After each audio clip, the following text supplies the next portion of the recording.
I don't date photographers. Yeah? You keep terrible hours, you drink too much, and you're crazy. Yeah. Yeah. And then there's some bad stuff too.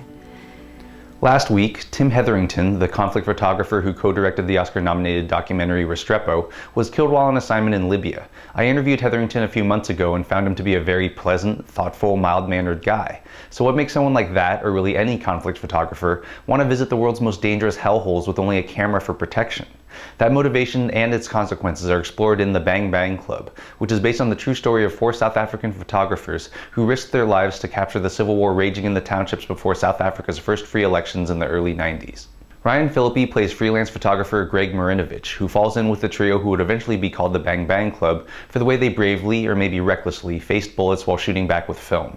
Taylor Kitsch as Kevin Carter, the club's charismatic but erratic wild child, with Niels van Jaarsveld as João Silva, known for his coolness under fire. Frank Rautenbach plays Ken Oosterbrecht, the group's most experienced photographer and putative leader, and Malin Ackerman plays Robin Comley, the photo editor who hired the club and fought for their pictures to be published. So are these shutterbugs adrenaline junkies, journalists, artists, or simply guys with a death wish? As the film follows the lives of the men with and without their cameras, we see that there are no easy answers. The club's talent, daring, and hard partying earns them rock star status with all the requisite perks, but the film never strays far from the inevitable consequences of the group's work and the strain it puts on their relationships. Perhaps the biggest danger is the damage done to the men's psyches from putting themselves and their lenses inches away from horrific brutality and anguish. One African character accuses the group, who are all white, of being unwitting propaganda tools, supplying proof that Africans are too savage to govern themselves. Maybe the Bang Bang Club is simply a cute name for a bunch of vampire paparazzi who require human suffering for sustenance and do nothing to stop it. This possibility weighs heaviest on Carter, who's haunted by and eventually succumbs to the guilt he feels for capturing a heartbreaking image in the Sudan that won him a Pulitzer. All of the people that say that it's our job to sit there and watch people die.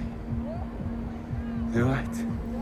Yet the pain can have its rewards, as in one scene where Marinovich swings from the trauma of witnessing a murder to elation that his photo of it is being reprinted around the world. While Phillippe's acting has never been accused of setting the world on fire, he handles his South African accent well, and his lower-key approach works since he's the newcomer learning the ropes in what is essentially an ensemble film. Kitsch, who you may know from Friday Night Lights, is particularly good as the troubled Carter, as are the African actors who give voice to the photo's subjects.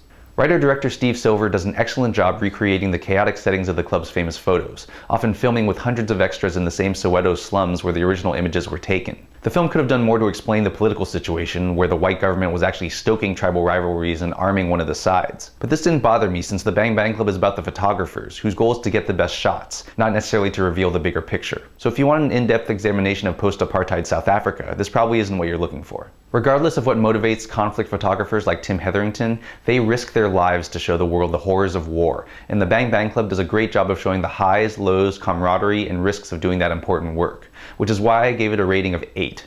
This movie is in limited release, but it's definitely worth checking out, and it's available on demand, so you can watch it in the comfort and safety of your own home. I'm Jonathan Kim for What the Flick.